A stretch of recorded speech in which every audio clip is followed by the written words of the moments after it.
days are running slow. Sunsets and shores far from home. Headlights are shining on the sea. No place on earth I'd rather be. And I could try to just follow the swell, but I'll never find this anywhere else.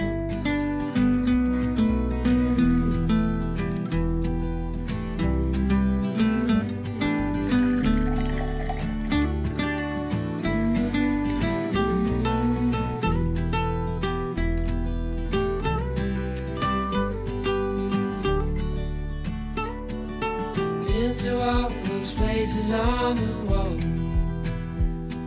and none come close to this, I'm sure. Gonna try to say the sunrise the same, but tell me, have you ever danced in the rain? And I could try to just follow the swell, but I'll never find this anywhere else.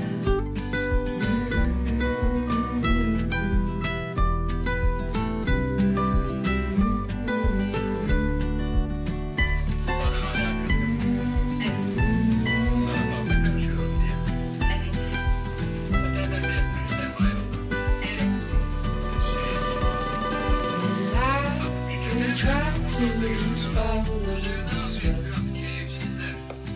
but I'll never find this anywhere.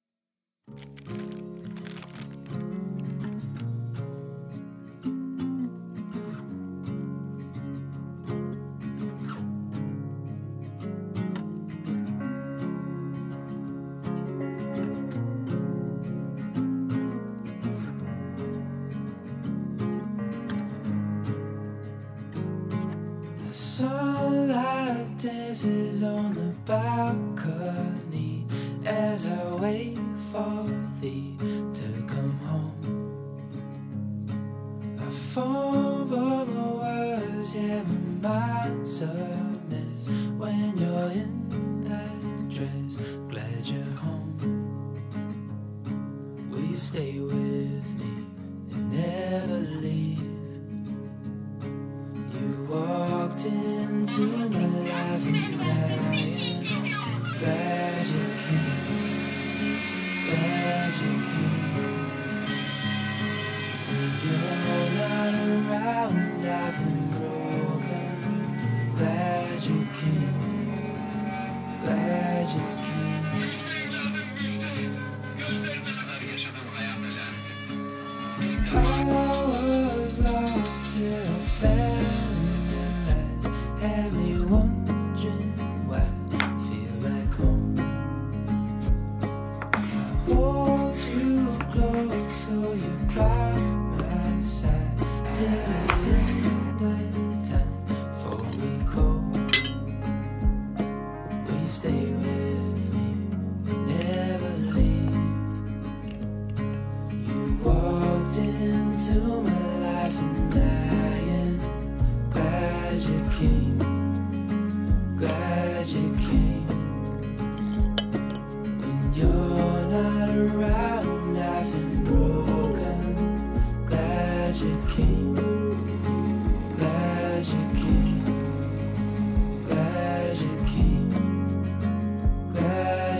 faith.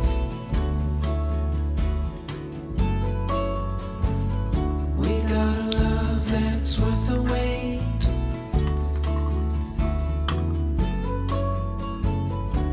Darling, you've been on my mind. Gonna love you to the end of time.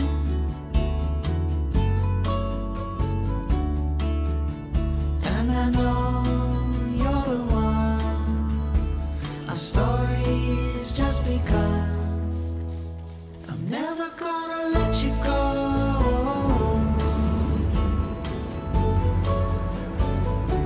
With your love I'd never be alone.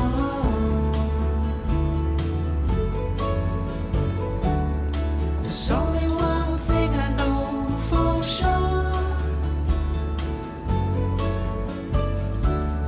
I'm never gonna let you go.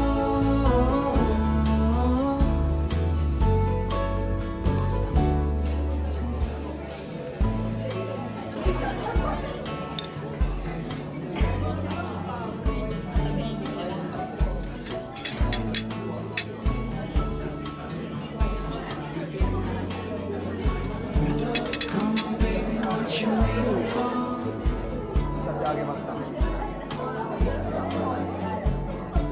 You and me could be so much more. There's something I've been dying to say. Honey, let's take a leap of faith. And I know you're the one. Our story's just begun. I'm never gonna let you go.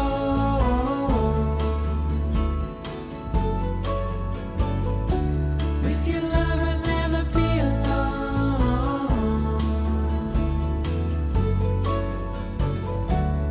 There's only one thing I know for sure. I'm holding on forevermore.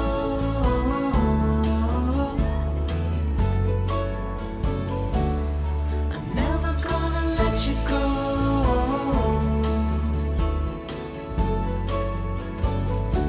With your love I'd never be alone. There's only one thing I know for sure. I'm never gonna let you go.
C'est Paris sans toi. Je prends mon mal en patience. Les jours passent sans toi. Je n'y peux rien, j'y pense. Et pourtant, les heures défilent une à une. Mais le temps, décidément, passe bien trop lentement. C'est Paris sans toi. Je compte chaque jour et je ne bougerai pas jusqu'à ton retour.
C'est Paris sans toi. Je compte chaque jour et je ne bougerai pas jusqu'à ton retour.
Don't you worry, baby. All those days we spent together. Oh, the fire you're giving up. All the times the spark has struck. We can kiss goodbye to this wondrous stunning nights. All the laughter we will never have. All the sunset we won't catch.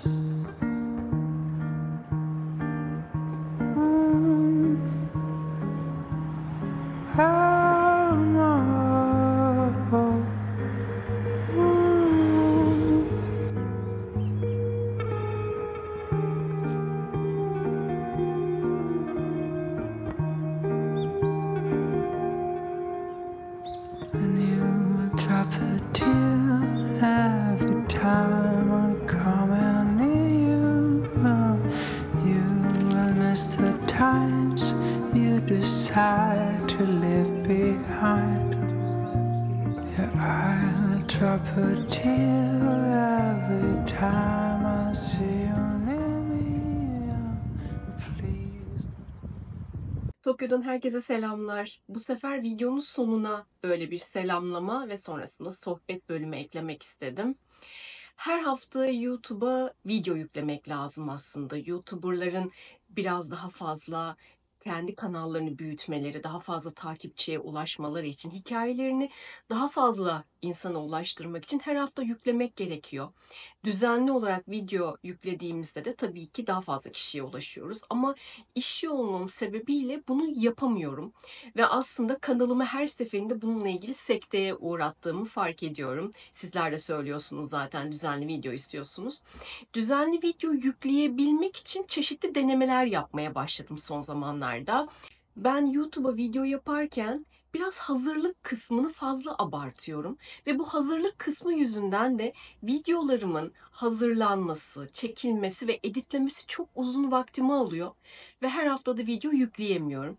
Çünkü ben her şey mükemmel olsun, kurgular harika olsun, insanların önüne çok güzel bir video çıkartayım diye düşünürken asıl hedefimden de çıktığımı fark ediyorum zaman zaman.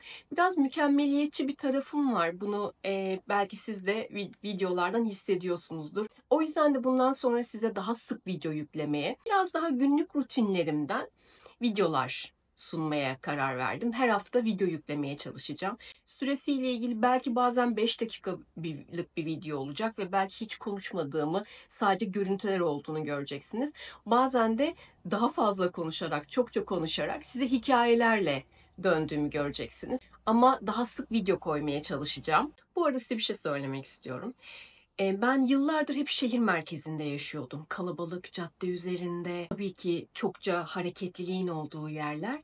Gürültüye ve harekete o kadar alışmışım ki yeni evim Tamamen merkezden dışarıda, çok mahalli bir yerde ve aslında evim tam bir Budist tapınağının karşısında. Şu an bir tapınağın karşısında yaşıyorum. Hemen yani böyle 5 metre, tapınakla aramızda 5 metrelik bir mesafe var sadece. Tam bu arkamdaki pencereye bakıyor. Tapınağın yanında da yani bahçesinde de bir mezarlık var. Başta dedim ki tapınak ve mezarlık. Acaba bunlar rahatsız olur muyum? Sonra fark ettim ki tapınakların olduğu ve mezarlıkların olduğu semtler genelde sessiz oluyormuş. Mezarlıktan dolayı ve tapınaktan dolayı insanlar önünden geçerken sessiz ve saygılı bir şekilde geçiyorlar. Çok fazla gürültü ve hareketlilik de olmuyor. O yüzden de uzun zaman sonra ilk defa bu kadar sakin bir yerde yaşıyorum. Biraz işime geldi gibi. Hayatımda hiç aklıma gelmezdi. İlk defa bir tapınağın önünde yaşıyorum. Bunu size söylemek istedim.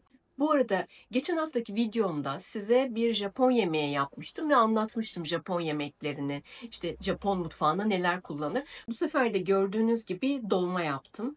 Zaman zaman evimde Türk yemekleri yapıyorum. Ama bir uzak doğu ülkesinde yaşadığım için her zaman Orta Doğu, Türkiye, Avrupa mutfaklarında kullanılan ürünlerin gerçekten kolay ulaşılabilir olduğu bir bölgede yaşamadığım için Türk coğrafyasında veya Anadolu coğrafyasında kullanılan oranın pirinciyle buranın pirincinin tadının arasında farklar var.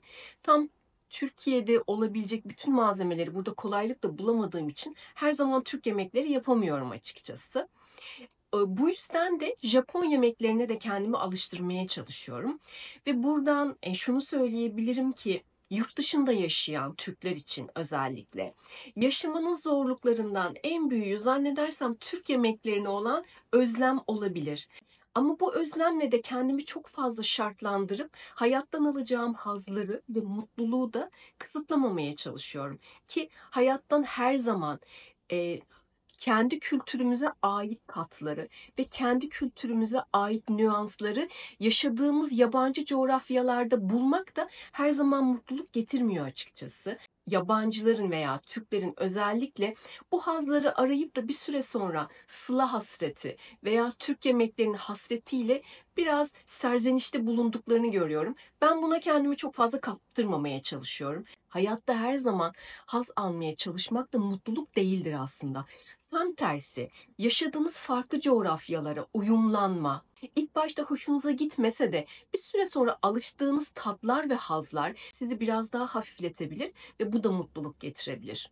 Mutluluk bazen yaşadığınız anın, yaşadığınız coğrafyanın veya uyumlanmaya çalıştığınız şeylerin size verdiği hislere alışmaya çalışmak ve bu alışmaya çalışmanın verdiği başarı. Bu da bir çeşit mutluluktur.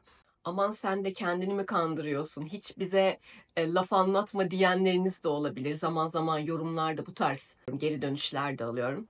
Hiç kendimi de kandırmaya çalışmıyorum. 6 yıldır Japonya'da yaşıyorum ve acayip keyif alıyorum. Çünkü farklı coğrafyalarda yaşamak insanı çok büyütüyor.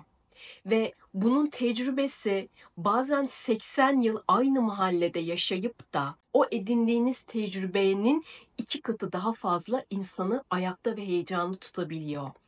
Ben 40'lı yaşlarında olan bir kadın olarak hayatım boyunca hep 17 yaşımdaki heyecanı ve aktif o enerjiyi hala hissediyorum içimde.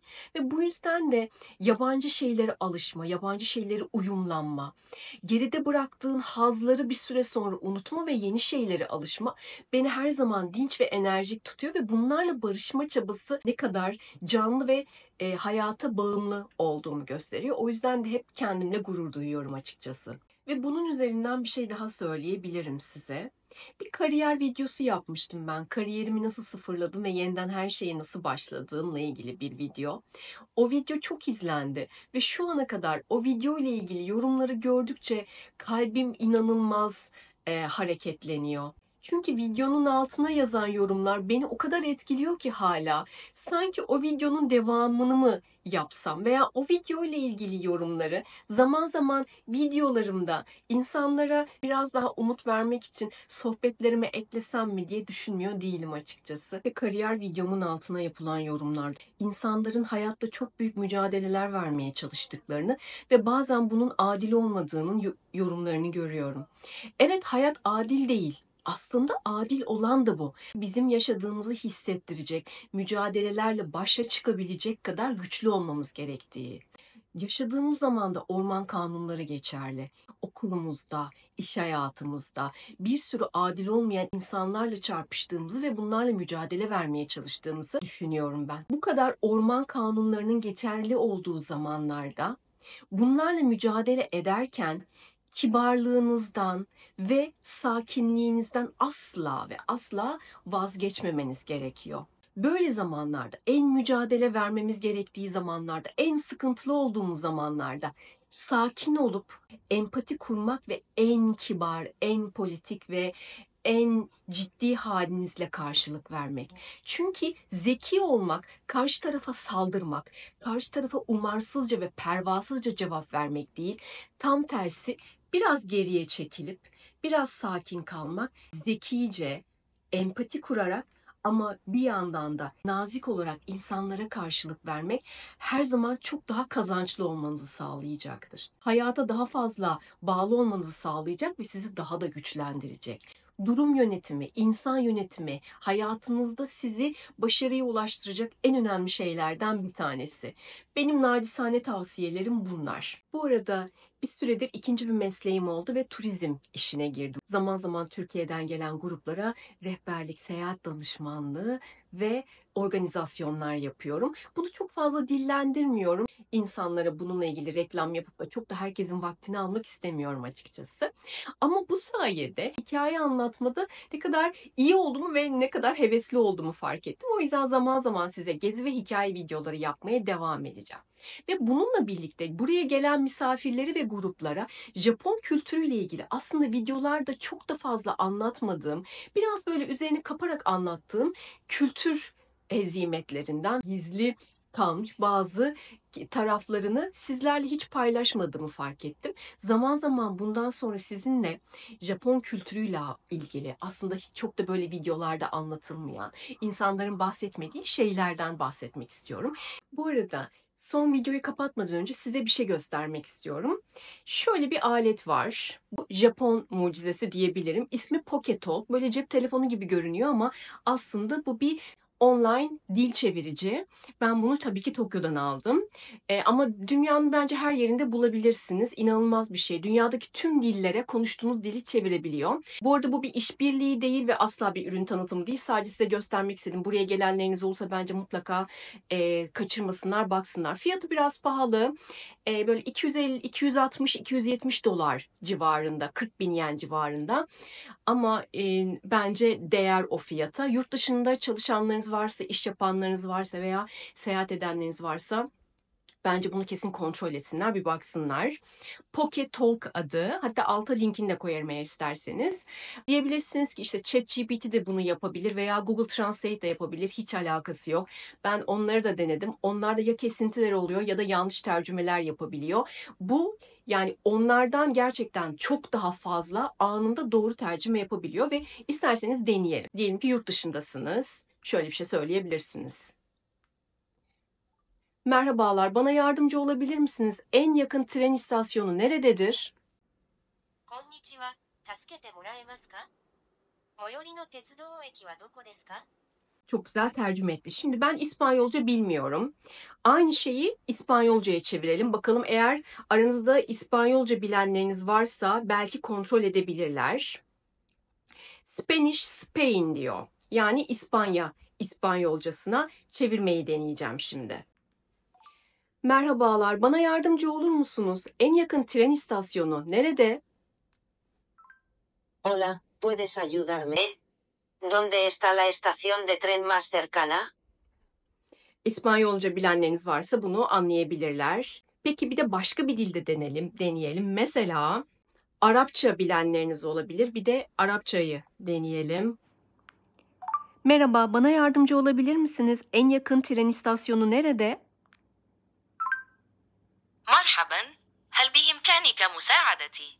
أين أقرب محطة قطار؟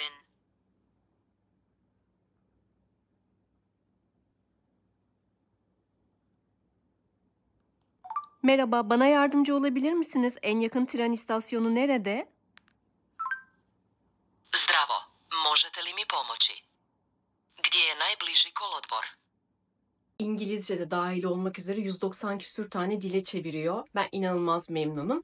Size bunu sadece göstermek istedim. Dediğim gibi hiçbir şekilde reklam yoktur. Sadece paylaşmak istedim. Bu vlog da böyle oldu. Umarım keyif almışsınızdır. Şu ana kadar seyrettiğiniz için çok teşekkür ediyorum.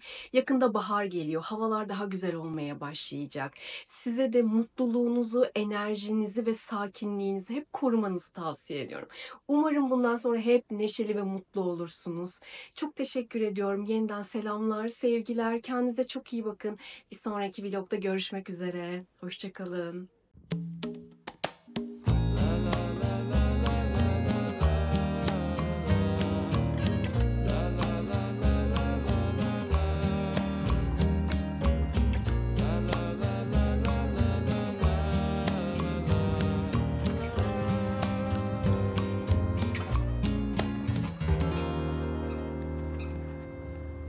I'll be waiting for you. Don't let your heart become troubled.